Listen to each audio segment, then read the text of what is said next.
السلام علیکم ورحمۃ اللہ وبرکاتہ۔ محترم بھائیوں، بزرگوں، دوستو، یہ ہمارا اصلاح معاشرہ کا 198واں سبق ہے۔ محترم بزرگوں، ابھی میں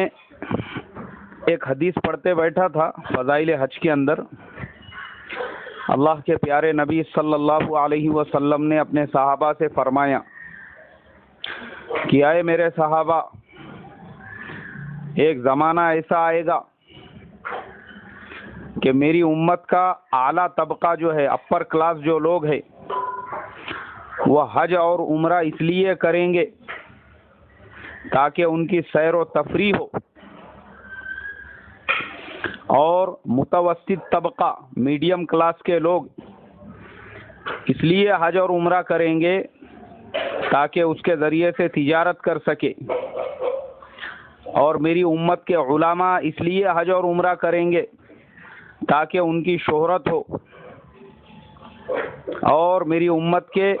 فقراء اس لیے حج اور عمرہ کریں گے تاکہ وہاں جا کے بھیک مانگ سکے۔ میں نے جب یہ حدیث پاک پڑھا تو میری نظروں کے سامنے ہمارے آج کے حالات آ گئے کہ واقعی میں بھی اللہ کے پیارے نبی صلی اللہ علیہ وسلم کی جو بصیرت تھی، جو دور اندیشی تھی، میں اس کے اوپر قربان جاؤں کہ 1400 سال بعد کیا ہونے والا تھا، اللہ کے پیارے نبی صلی اللہ علیہ وسلم 1450 سال پہلے ہم کو بتا چکے ہیں۔ آج ہمارے زمانے میں میرے محترم بزرگوں، یہ حدیث پاک ہم کو ہو بہو پریکٹیکل نظر آ رہی ہے۔ آج مسلمانوں کا جو مالدار طبقہ ہے،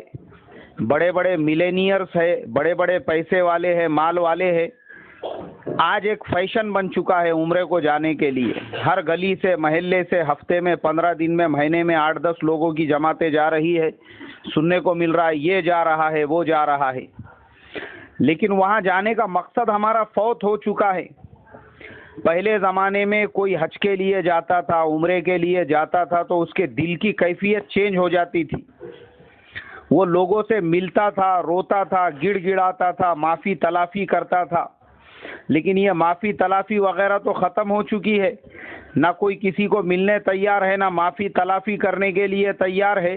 بلکہ جانے والا حتی الامکان کوشش یہ کرتا ہے کہ زیادہ سے زیادہ اس کے جانے کی شہرت ہو، اس کی گل پوشی ہو، لوگ اس کو گل پوشی کے ساتھ ٹرین میں روانہ کرے، اس کو گل پوشی کے ساتھ ایئرپورٹ پہ چھوڑے۔ اور ایک نیا ٹرینڈ بن چکا ہے سیلفی لینے کا۔ عمرے والے صاحب احرام میں، ابھی بامبے ایئرپورٹ ہے، وہاں پہ وہیں سے جو ہے سیلفیاں لے رہے ہیں، رشتہ داروں کے ساتھ، برادری والوں کے ساتھ، بچوں کے ساتھ۔ دل کے اندر رتی برابر بھی رقت اور بیت اللہ کے دیدار کا جو شوق، جو جذبہ ہونا چاہیے تھا، وہ ذرہ برابر بھی نہیں ہے۔ دل مردہ ہو چکے ہیں، لیکن پھر بھی حضرت جو ہے بس سیلفی لینے کے اندر مشغول ہے کہ دل میں یہ خیال ہونا چاہیے میں کہاں جا رہا ہوں، کس سرزمین پہ جا رہا ہوں، وہاں کی کیسی کیفیت ہونا چاہیے، ہاتھ میں کتاب ہونا چاہیے، قرآن ہونا چاہیے، دعائیں یاد کرنے والی چیزیں ہونا چاہیے۔ تو وہ سب رہا ایک طرف، حضرت کو سیلفی لینے سے ہی فرصت نہیں ہے۔ میں نے یہ حدیث پڑھا تو بالکل نقشہ میرے نظروں کے سامنے آیا کہ آج ہمارے مالداروں کا یہی حال ہو چکا ہے۔ جو اپر کلاس لوگ ہیں، ہر 3 مہینے میں عمرے کے لیے، 6 مہینے میں عمرے کے لیے، سال میں 2-3 مرتبہ عمرے کے لیے، اور 2-3 سال میں 1 مرتبہ حج کے لیے، یا ہر سال حج کے لیے فیشن بنا لیا انہوں نے کہ چلو پیرس اور لندن گھومنے کے لیے نہیں گئے تھے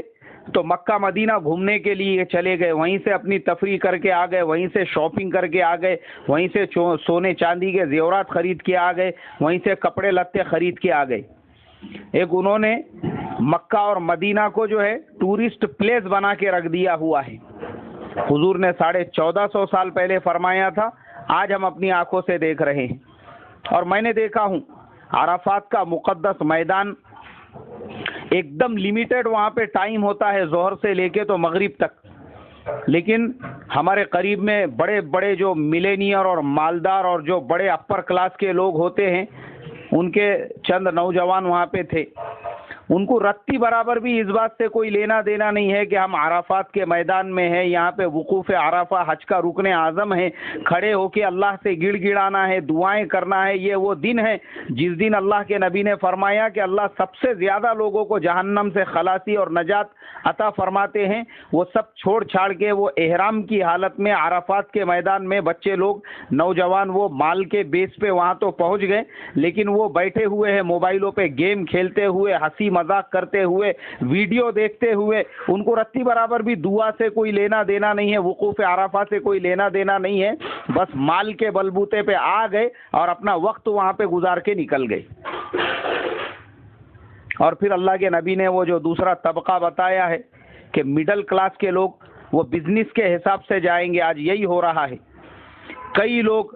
انہوں نے مقصد ہی یہ بنا لیا ہے کہ عمرے کا ویزا آسانی سے ملتا ہے، انڈیا سے جاتے ہوئے کچھ سامان تجارت وہاں لے کر جاؤ اور آتے ہوئے وہاں سے کچھ لا کر بیچو۔ اور ایسی سامان تجارت والے ایک صاحب ہمارے علاقے کے قریب کے پہچان کے ہیں، وہ مانک چند گٹکا لے کر جا رہے تھے وہاں بیچنے کے لیے، بڑے بڑے انہوں نے باکس باندھ لیے،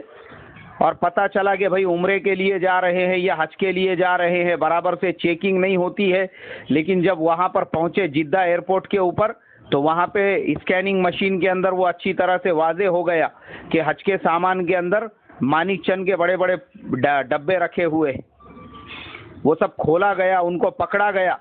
اور پکڑنے کے بعد ان کے پاسپورٹ کے اوپر خروج مار دیا گیا، لائف ٹائم کے لیے بین لگا دیا گیا، اب وہ وہاں پہ جا نہیں سکتے۔ پتہ چلا کہ جناب ہمیشہ جو عمرے کے لیے جا رہے تھے ہر 3 مہینے 4 مہینے میں، تو دھندا کرنے کے لیے جا رہے تھے، تجارت کی غرض سے، بیت اللہ کی زیارت کے لیے نہیں جا رہے تھے۔ اور یہی آج ہمارا حال ہو چکا ہے کہ جو مڈل کلاس لوگ ہیں انہوں نے بزنس کا ذریعہ بنا لیا۔ چلو بولے مکے میں وہاں جانے کا، تجارت کا سامان خریدنے کا، کیوں تو سونا سستا ملتا، بولے لاؤ سونا وہاں سے،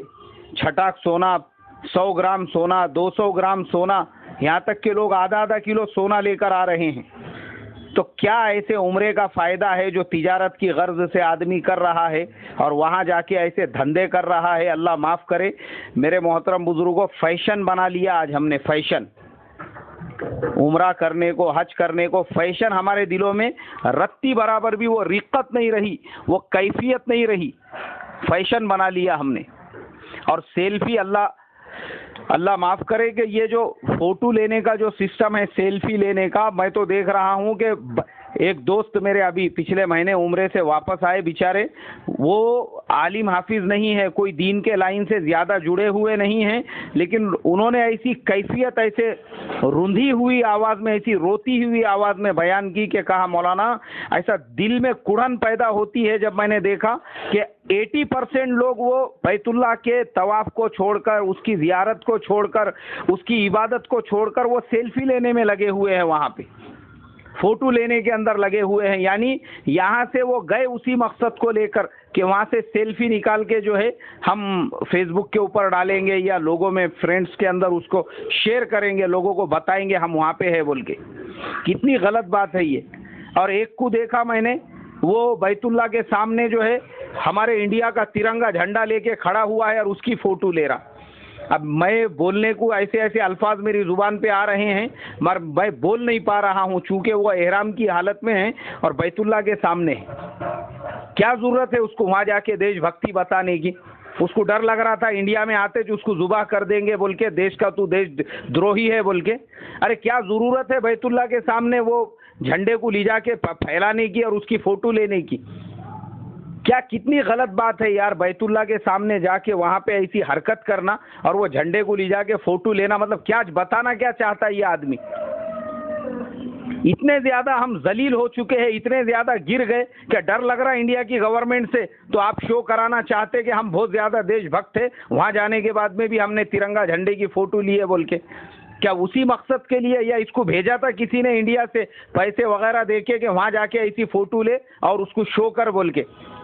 کیا کر رہے ہیں ہم وہاں جا کے میرے محترم بزرگوں؟ جہاں یہاں تک کہ حضرت شیخ رحمۃ اللہ علیہ نے فضائل حج میں بزرگوں اور اللہ والوں کے واقعات لکھے ہوئے ہیں، بدن پہ کانٹے آتے ہیں وہ پڑھنے کے بعد کہ امام زین العابدین نے جب اپنے بدن کے اوپر احرام باندھا اور لبیک کہنے لگے تو زبان سے لبیک نہیں نکلا، لبیک کے ساتھ میں ہی آپ کی آنکھوں سے آنسو نکلے، چہرہ زرد ہو گیا اور بے ہوش ہو کے زمین کے اوپر گر گئے۔ یہ تھے صحابہ اکرام، یہ تھے تابعین، یہ تھے تبع تابعین۔ تو حضرت شیخ نے وہی جو لکھا ہوا ہے کہ لوگ ریکارڈ بنائیں گے، فلاں مولانا صاحب نے 5 عمرے کیے اور 10 عمرے کیے اور ہر سال حج کے لیے جا رہے ہیں، یا بادشاہ کا جو ہے قیام ہی مدینے میں اور مکے میں ہے، یعنی فیشن بنا لیے، فیشن۔ اسی لیے تو آج دلوں کے اندر وہ کیفیت، وہ رقت طاری نہیں ہو رہی ہے کہ حج اور عمرے کر کے آ کے بھی فجر کی نماز کا ٹھکانہ نہیں ہے۔ ایک مسجد میں فجر کی نماز میں پڑھتا ہوں، دیکھا وہاں پہ ظہر کی نماز میں، مغرب کی نماز میں پوری مسجد بھری ہوئی ہوتی ہے، فجر میں دیکھے تو صف بھی مکمل ہونے کو تیار نہیں۔ تو ایک صاحب نے میرے سے کہا، بولے مولوی صاحب، یہ محلے کے اندر جتنے عمرہ کرنے والے لوگ ہیں نا، جتوں نے عمرے کر کے آئے، خالی اتنے بھی فجر کی نماز میں آ گئے نا، ہماری مسجد میں آدھی مسجد بھر جائیں گی بولے نماز سے، مگر چونکہ دل کے اندر وہ کیفیت ہی نہیں پیدا ہو رہی ہے، مقصد ہی وہ نہیں ہے۔ اور وہی میرے دوست مجھے بتانے لگے، بولے پلین کے اندر ہم جا رہے تھے، پہلے زمانے میں لوگ پانی کے جہاز سے جب حج عمرے کے لیے جاتے تھے تو راستے میں سیکھنا سکھانا کرتے تھے، دعائیں کرتے تھے، اجتماعی طور پہ نماز پڑھتے تھے، اللہ کو یاد کرتے تھے۔ عرب بولے پلین میں جا رہے ہیں، ایک صاحب کو دیکھا میں نے احرام کی حالت میں وہ ویڈیو دیکھتے بیٹھے ہوئے، سیٹ کے پیچھے جو ٹی وی لگی ہوئی ہوتی ہے، مست اپنا کانوں میں ہیڈ فون وغیرہ ڈال کے فلم لگا دی انہوں نے، اس کے اوپر فلم دیکھ رہے ہیں۔ اب سوچو، جو انسان اپنے گاؤں سے عمرے کے لیے جا رہا ہے، اس کے دل میں رتی برابر بھی عمرے والی کیفیت نہیں ہے، اس کے دل کے اندر وہاں پہ جانے کے بعد میں کہاں سے وہ اثرات پیدا ہوں گے اور کہاں سے اس کی دعائیں قبول ہوں گی؟ اللہ معاف کرے، استغفر، کہ آج ہمارا زمانہ ہم کس لائن پہ چل رہے ہیں اور کس راستے کے اوپر گزر رہے ہیں۔ فیشن بنا لیا ہم نے عمرہ کرنے کو اور حج کرنے کو، اور وہاں پہ جا کے جو ہے شاپنگ کرنے کو، اور مقصد ہی یہ ہو چکا ہے۔ آج لوگ ایسی حرکتیں کرتے ہیں میرے محترم بزرگوں۔ ہمارے گاؤں کے قریب کے ایک صاحب، وہ رمضان کا پورا مہینہ بیت اللہ میں گزارنے کی نیت سے وہاں پہ گئے، اور وہاں جانے کے بعد میں وہ جدہ کے اندر گئے شاپنگ کرنے کے لیے اپنے اہل و عیال کے ساتھ میں۔ جدہ میں شاپنگ ہو رہی ہے، اور گاؤں میں اور بستی میں اور پورے علاقے میں یہ مشہور ہو گیا، حضرت وہاں پہ عبادت کے لیے گئے ہوئے ہیں اور اعتکاف میں بیٹھنے کے لیے گئے ہوئے ہیں اور اللہ اللہ کرنے کے لیے گئے ہوئے ہیں، اور وہاں پہ جناب جدہ میں جا کے شاپنگ کر رہے ہیں۔ اب شاپنگ کرتے کرتے جدہ میں پولیس والوں نے ان کو روکے، ان کا حلیہ، ان کے کپڑے دیکھ کے سمجھ گئے کہ یہ عمرے کے لیے آئے ہوئے ہیں۔ روکنے کے بعد پوچھا آپ کا پاسپورٹ کہاں پہ ہے؟ اب ان کا پاسپورٹ جو تھا وہ تو ٹور والے کے پاس میں تھا، اس نے ان کو ایک ایک کارڈ دیا ہوا تھا، وہ کارڈ بھی انہوں نے لے کر نہیں گئے۔ اب دیکھو ان کی ہوشیاری، انہوں نے سعودی عرب کو بھی انڈیا سمجھے۔ جیسے ہمارے انڈیا میں بہت سارے لوگ جو ہمارا الیکشن کارڈ ہوتا ہے، جو ڈرائیونگ لائسنس ہوتا ہے، وہ اوریجنل اپنے گھر میں رکھتے ہیں اور اس کا ایک ڈپلیکیٹ زیروکس بنا کے اپنے جیب میں رکھتے ہیں، خراب نہیں ہونا بول کے۔ تو انڈیا میں چل جاتا، یہاں تو پوچھتے بھی نہیں لوگ کہ تمہارے پاس میں اگر ہے، تم نے بولے تو دیکھتے بھی نہیں، مگر وہاں یہ سب نہیں چلتا، وہاں زیروکس نہیں چلتا، وہاں اوریجنل چلتا۔ اب یہ حضرت کو انہوں نے بولے پاسپورٹ بتاؤ، بولے میرے پاس پاسپورٹ نہیں ہے۔ پھر کیا ہے؟ بولے پاسپورٹ کی زیروکس ہے۔ اچھا زیروکس بتاؤ۔ اب میں آپ کو بتاؤں، دیکھو اتفاق سے وہ زیروکس بھی جو تھی اس کے پاس میں، وہ اس کے پرانے پاسپورٹ کی تھی۔ جو نیا اس نے رینیو کر کے پاسپورٹ لیا تھا، وہ پاسپورٹ تھا ٹور والے کے پاس۔ اس کے پاس ایک پرانا پاسپورٹ تھا، اور وہ پرانے پاسپورٹ پہ بھی وہ پچھلے سال ایک مرتبہ عمرہ کر چکا تھا، اور وہ پاسپورٹ کی زیروکس انہوں نے دے دی پولیس والوں کے پاس۔ وہ ان کو سب کو لے کر گئے۔ کمپیوٹر کے اندر انہوں نے جب وہ پاسپورٹ کو ڈالا تو اس کے اندر ڈیٹ بتا رہا تھا کہ یہ جناب 14 مہینے پہلے بھی مکہ مکرمہ میں آ چکے ہیں۔ انہوں نے کہا کہ تم 14 مہینے پہلے آئے ہوئے ہیں، ویزا تمہارا ختم ہو چکا تھا، تم 14 مہینے سے یہاں کیا کر رہے ہو؟ اب یہ کیا بول رہا ان کو نہیں سمجھ رہا، وہ کیا بول رہے ان کو نہیں سمجھ رہا، وہ بہت زیادہ آپس میں جو ہے پھر حالات پیدا ہوئے. ان کو 3-4 دن رکھے، کوئی آیا وہاں سے کسی ٹرانسلیٹر کو بلائے، انہوں نے اس نے دونوں کی باتوں کا خلاصہ کیا. جب ان کو پتہ چلا کہ یہ پرانے پاسپورٹ کی زیروکس ہے، اس کے بعد ان لوگوں نے اس کو وہیں سے جدہ سے ہی سیدھا ایئرپورٹ پہ بھیجے اور وہاں سے انڈیا کو واپس بھیج دیے. یہاں پہ یہ دھندے کرنے کو آیا. بولے انڈیا سمجھ رہا کیا رے؟ بولے تو یہاں انڈیا سمجھ رہا، اس کو پرانے پاسپورٹوں کی زیروکس بتا رہا، لوگوں کو بول رہا میں یہاں اعتکاف کے لیے آیا ہوا ہوں اور جدہ میں شاپنگ کرتے پھر رہا. اب میرے محترم بزرگوں، مجھے آپ بتائیے کہ آج ہم کس کے لیے حج کر رہے ہیں، عمرے کر رہے ہیں؟ ہمارے دلوں کی اگر کیفیت نہیں بدل رہی ہے، اس کے لیے تمام وہ لوگ جو حج اور عمرہ کرنے والے ہیں، میں بڑے ادب سے ان سے ریکویسٹ کروں گا کہ خدا کے واسطے پہلے اپنے گھروں کے اندر حج اور عمرے کو جانے سے پہلے ایک مرتبہ کم سے کم فضائل حج اور فضائل عمرہ ہم پڑھے اور وہ احادیث پڑھے جس سے ہمارے دلوں میں ایک رقت پیدا ہو، ایک کیفیت پیدا ہو، ایک محبت پیدا ہو، اور وہاں جانے کے بعد اللہ سے رو رو کر اور گڑ گڑا کر دعا کرے کہ اے اللہ ہماری زندگی کو چینج کر اپنے بستی میں جانے کے بعد میں. تو پھر دیکھو ہمارے لائف میں، ہمارے زندگی میں چینج آئے گا، کچھ دل کی کیفیت بدلیں گی. ورنہ میرے محترم بزرگوں، بیت اللہ کی بے ادبی کرنے کی وجہ سے اور حرمین شریفین کی بے ادبی کرنے کی وجہ سے خدا نہ کرے وہی چیز کہیں ہمارے اوپر عذاب آنے کا سبب نہ بن جائے. اللہ مجھے آپ کو صحیح سمجھ عطا فرمائے. السلام علیکم ورحمۃ اللہ وبرکاتہ.